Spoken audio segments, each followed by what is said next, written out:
Hey guys, hope you're having a lovely day. We have been working on kind of our argument skills all week. Today I want to talk about counter arguments.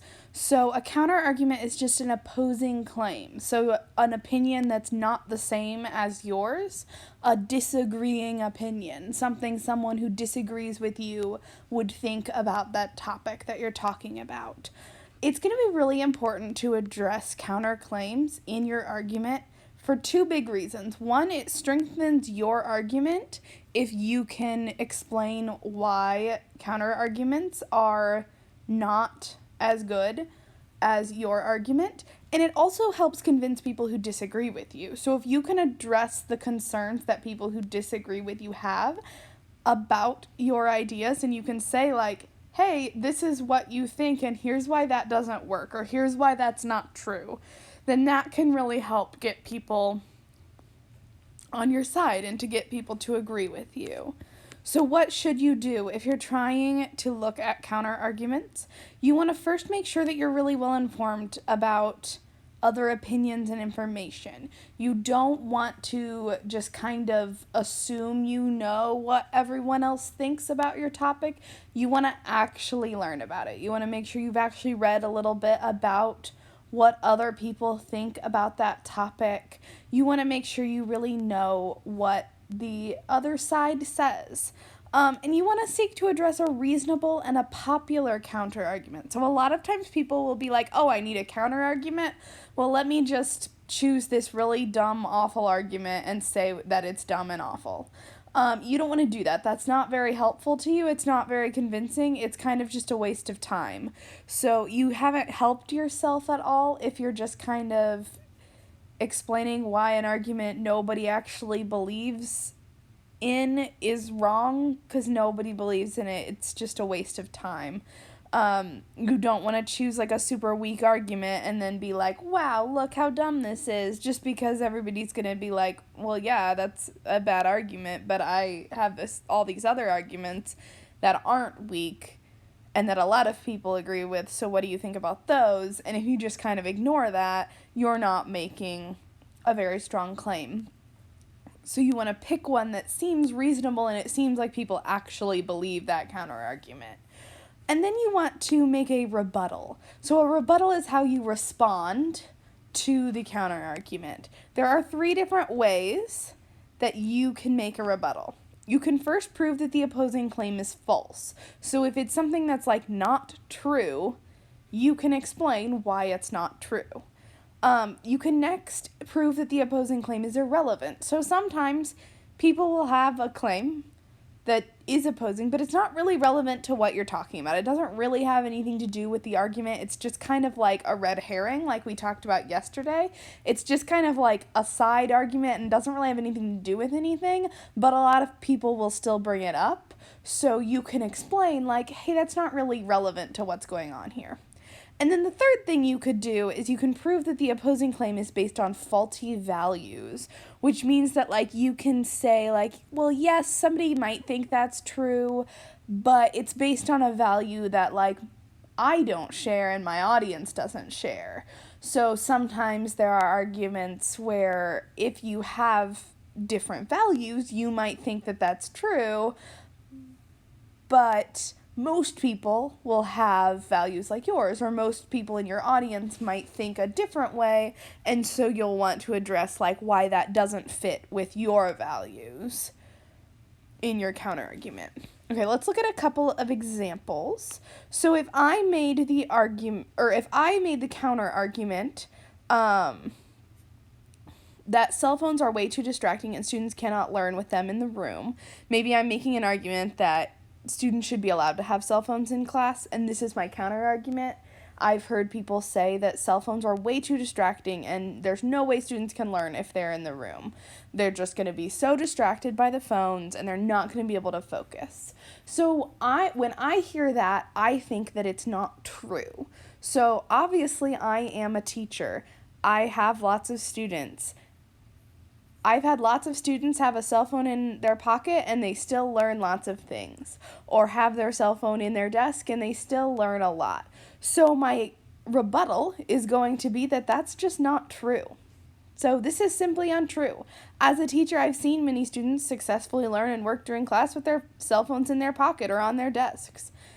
While a small minority of students struggle to focus, these students and issues can be addressed individually without completely banning cell phones from the room. So I'm acknowledging that, yeah, some kids might get distracted, some students might be distracted, but I can just ask them to put their phone away or talk to them individually, and then they can still learn. So I'm addressing the problem. I'm saying, this just really isn't, people say this, but I just really don't think it's true based on my evidence.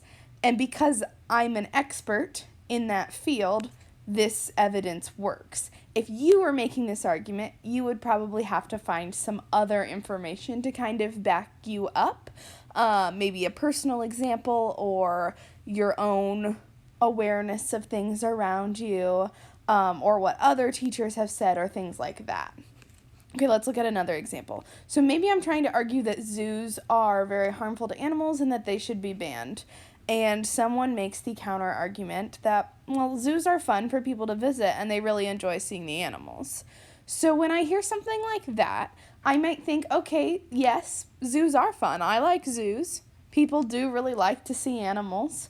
But if my argument is that zoos are harming animals, this is kind of irrelevant, and it's kind of based on different values. What do we care about more? Do we care about people having fun, or do we care about animals being safe? So I can kind of talk about both of those things in my rebuttal. So I might say something like, while this might be true, it is irrelevant if we really care about animals. Harming animals for the entertainment of people is not something we should support. Visiting the zoo is a lot less fun when you realize the harm being done to the animals you're seeing. And I would probably, if I were making this argument, I probably would go on to talk about that harm. I would need to still be proving that part, and talking a little bit more about that. But this is kind of like the logic of my rebuttal is what's here. It's just kind of like how I would logic my way through it. So you might be wondering where in your argument you're going to address your claim. We haven't gotten to the drafting stage yet. We're kind of just making an outline right now. We're kind of just formulating our arguments, writing out the basic parts, things like that. But just so you know, your counter argument can go anywhere in your argument, in your overall argument, other than the conclusion. So you just want to make sure you've addressed counter arguments before you get to the end. Some people really like to start with a counter argument. They like to bring up hey, a lot of people are saying this thing. And they like to hit it head on and kind of address the counter argument. Some people like to do it right near the end and be so I've shown you all of this, but you might still be saying this, or you might still be asking this question. You might still be worried about this situation. Some people like to put it somewhere in the middle and address some counterclaims in between other things they're talking about. Some people like to take a counter argument and use it for all of their support claims. So rather than only saying their support claims, they like to mention counter arguments several times and be some people might say this, but it's actually this. And kind of bring in lots of other ideas depending on what their support claims are. So you have a lot of options for where you can put your counter argument. There's no one specific answer that's better than the others. There's no one right answer. There is just what works best for you and your argument and your style. So we can talk about that after spring break as we're really getting our style down and getting our actual drafting done. I kind of mentioned this earlier, but evidence in your rebuttal is likely to be needed. You potentially need evidence. You should definitely use evidence if you have new information. If you have information that shows that a counterargument is false, you should definitely include it. You might have also already included the relevant evidence in one of your other arguments, and you just want to refer to that in your rebuttal. So you're kind of just pairing this counter-argument and rebuttal with your other argument. You definitely, if you can prove it, that's better. If you have evidence, that's going to make it stronger. So you definitely want to have some evidence, but the important part that I want you to think about right now is the actual logic of responding to the counter arguments that you are hearing and finding and using. So I really want you to think through how you can respond. And if you have evidence, that's great. Okay, you might come across a counterargument that is both reasonable and true. It is possible that you will be doing some research and you will find that there is a counterargument that you agree with. You have a couple options if that happens. The first thing you can do is modify your claim to account for the counterargument. So maybe originally your claim says like, oh, well, all zoos should be shut down and closed and they're all terrible and we need to get rid of them. And then you come across some evidence and information that some zoos are like really vital to conservation efforts. Like there are zoos that without them, species would no longer exist. They would be extinct and these animals would have died. And you're like, wait, that's kind of a good argument. So you can modify your claim and be like, only zoos that are providing conservation support should be allowed to stay open. All other zoos just for entertainment purposes, those should all be closed. So maybe that's your new argument. Maybe it's changed a little bit. You can also abandon your claim completely in favor of the new argument. So if the counter-argument completely just like shatters your whole argument and you've completely changed your mind now, then you want to abandon your claim in favor of the new argument.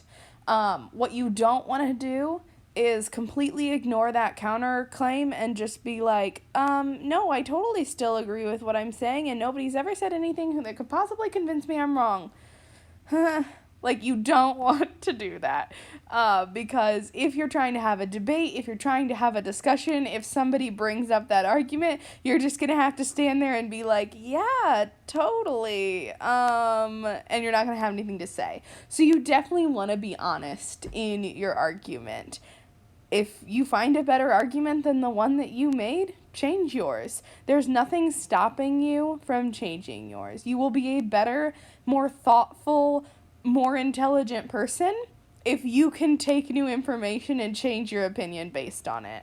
That is a wonderful thing to be able to do. That is something that can sometimes be really hard, but it's a really good idea and it's really what you want to do when you encounter new information.